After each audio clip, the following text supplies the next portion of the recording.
વંદે માતરમ મિત્રો, એક વાત મારે તમને એ કરવાની કે આજે જ્યારે દેશ વિદેશમાંથી આપણા પ્રધાનમંત્રી આદરણીય શ્રી નરેન્દ્ર મોદી સાહેબની છબી જોઈ અને બીજા દેશના લોકો આપણા દેશ પ્રત્યે આકર્ષાતા હોય અને આપણા દેશની મુલાકાત લેતા હોય અને આપણે આવડી મોટી AI સમિટની રચના કરી હોય અને એને લગતા પ્રોગ્રામ કરતા હોય, ત્યારે આવે છીછરી માનસિકતાવાળા વિરોધ પક્ષના લોકો કપડાં કાઢીને ઊભા રહીએ તો આ આપણા દેશનું કેટલા અંશે સારું લાગ્યું એ તમે જ લોકો વિચારીને કહેજો કે તમારા ઘરમાં તમારા સગાવાલા કપડાં કાઢીને ઊભા રહીએ તો તમને કેવું લાગે તમારા પ્રસંગમાં.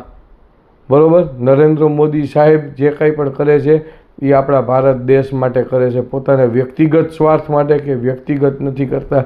તો જે કોંગ્રેસવાળાએ ટી-શર્ટ કાઢીને ખોટા દેખાવ કર્યા તો એ કેટલા અંશે વ્યાજબી કહેવાય એ તમારી વિવેક બુદ્ધિ વાપરી અને મને કહેજો, કોમેન્ટમાં લખજો કે આ વાત સાચી છે કે ખોટી છે. વિરોધ કરવાની એક વ્યાખ્યા છે, એક લિમિટ છે, એક પરિભાષા છે. વિરોધની રીતે થાય.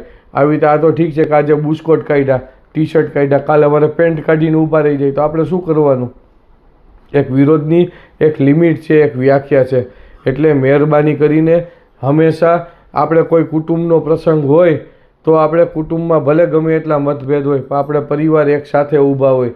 એવી રીતે જ્યારે દેશને લગતા ફંક્શન હોય કે સમિટ હોય ત્યારે દેશની સાથે ઊભું રહેવાનું હોય. વ્યક્તિગત રાજકારણ કે પક્ષાપક્ષીનું રાજકારણ ન રમવાનું હોય.